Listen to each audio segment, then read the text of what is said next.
Mhm. Jadi kakak yang nomor dua sekarang kan kerja juga di Hong Kong ya, dia pinjam uang ke bank. Waktu itu saya masih kerja di Kowloon waktu itu. Ya, dia cari aku mau ke rumah kamu, ngapain mbak gitu kan. Jarang sekali dia kalau libur ketemu aku. Terus aneh pikiran saya gitu. Terus Masya Allah, terus ya oke lah sini, saya bilang gitu, daerah Kowloon situ. Terus ucuk-ucuk ke sana itu nangis, ngerangkul saya sambil duduk di tanah gitu kan. Ono apa mbak gitu kan, tolongin aku ya dek, tolongin aku nduk, ono apa loh. Terus bank itu 3 dikasihkan ke aku lah kaget loh. Ya bu sama utang tak sampai tolong ini, yang kan bilang gitu, tolongin aku ya dek, tolongin aku. Dia kan ikut bisnis apa itu loh, ada lah MLM dulu, multi level marketing, ada yang ada T-nya itu loh Cece itu. Terus saya, ya Allah mbak, aku nggak berani ngadain ini, akan gitu kan. Habis itu tolonglah dek, tolong, aku nggak ada, pokoknya udah cepet ini pikiranku ya. Aku otomatis ya Allah, aku nggak mau loh Cece, sampai selama ini apa pinjam yang namanya bank saya nggak berani, bener. Aku sempat ngomong, aku nggak berani mbak, ini nyawaku, aku nggak berani ketahuan bosku, aku diinterminit loh. Wes lah tolongan, ini wes mentok. Ya wes terpaksa Cece aku gadein. Gadein udah, aku gadein bulat, wayain akeh bulat, aku yang torok, itu sampai udah lunas Cece, ganti lagi pinjem lagi ya, bukan karena aku loh Cece, dia sendiri yang pinjem. Aku pinjem ya lagi ya buat bangun rumah. Nah untuk bangun rumah ini aku luluh lagi Cece, karena apa, seumuran segitu dia itu nggak pernah punya katakanlah punya hasil di Indonesia itu yang kelihatan itu enggak. Jadi aku tergugah. Aku udah bilang loh sama dia, mbak, sama yang ini kerja di lo, kerja hasilnya sakno mae pae gitu kan. Mbok yo mae ditandani gitu kan, tonggo-tonggo podong gunem, aku kan bilang gitu. Terus ini ada keinginan untuk membangun rumah. Aku senengnya minta ampun Cece, bener. Senengnya ya Allah, Pak Yukure wis ibaratnya atine. Aku nggak ngerti itu uang itu kemana, saya nggak tahu Cece. Dia kan ikut bisnis itu, mungkin ya masuk ke situ, saya nggak tahu kayak. Nomor HP enggak? Habis itu terus udah aku ambil lagi buat dia itu semua buat dia. Aku pun nggak pernah ikut apa ambil itu, enggak.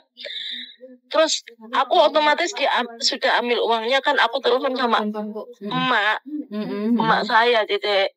Mak, mbak wes kirim duit. Iya mau wes kirim 3 juta loh. Lah kok nggak 3 juta? Gawe gawe oma kok.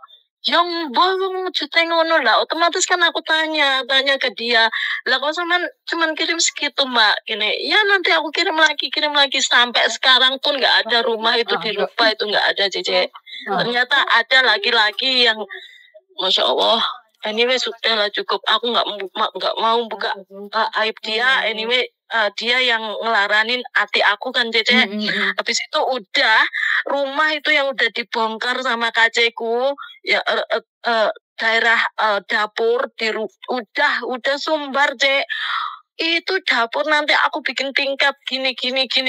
Aku itu seneng loh denger gitu, itu seneng bener loh. Karena apa, yang ngono yang ini dari kerja nggak ada hasilnya, nggak tahu kemana juga saya nggak tahu.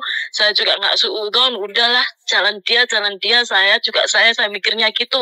Yang penting kamu berubah gitu aja mikirnya waktu itu, seperti itu Cici. Tapi ternyata nggak dibangun-bangun. Saya ada sapi Cece 2 di rumah emak sama bapak.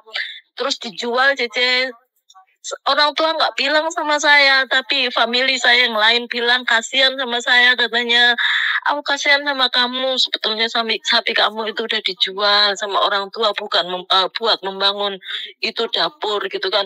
Loh, iya tambah, iya, ya wis nggak apa-apa. Aku itu orangnya nggak apa-apa seperti itu Cici. Habis itu terus aku kan otomatis bilang sama kakakku yang di Hongkong sini, Mbak, sapiku didol sama wong tua, tapi aku ya otomatis aku nyaluk hitungan sama sampean, sama karena ini rumahnya yang nempatin nanti sampean, saya akan bilang gitu.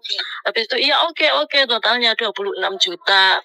Nah 26 juta CC itu udah lama banget. Waktu itu tahun 2014 mungkin CC pernah dengar proses dari Hong Kong yang ke Kanada itu kan waktu itu lagi bludaknya CC. Saya ikut karena teman di area saya itu kan banyak yang mencoba, ada yang berangkat, ada yang enggak gitu kan. Nah waktu itu saya sangat interested. Terus saya coba aja JJ, saya coba aja. Kok kayaknya teman-teman sangat surprise sih aku mau nyoba gitu. Saya apply kan, saya banyak experience waktu itu di tahun 2005 sampai 2014 kan sudah banyak katakanlah pengalaman CC newborn baby sama kids sama elderly itu saya lampirkan itu ke Kanada.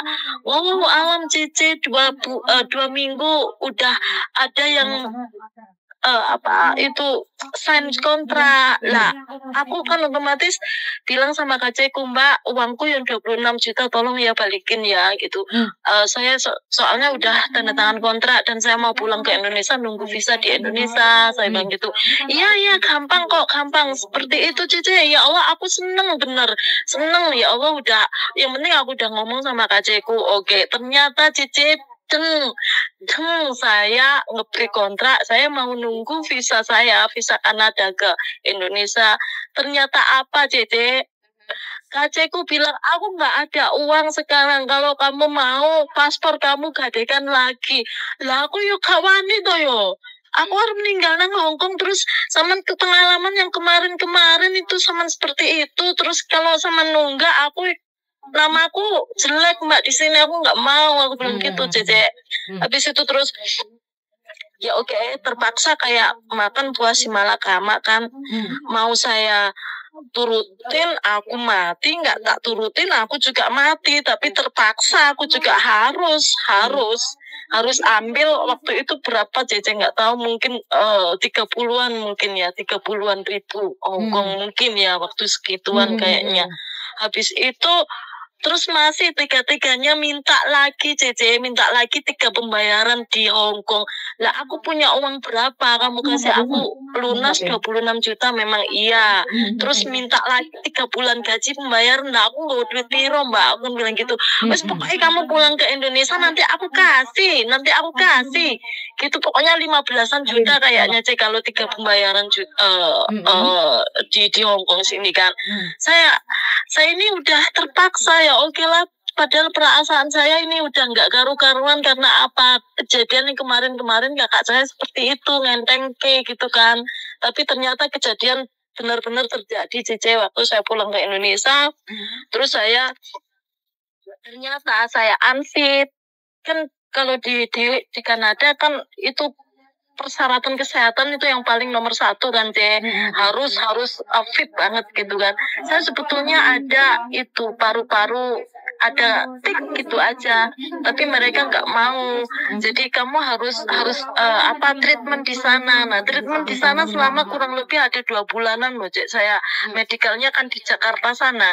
Terus banyak kok Mbak yang seperti ini, tapi treatment kira-kira 1 atau 2 bulan. Nah saya uang dari mana? Saya kan terus telepon KC saya di sini. Sampai sekarang uang yang itu semuanya itu nggak dikasih Cece. Sampai sekarang saya diblokir loh.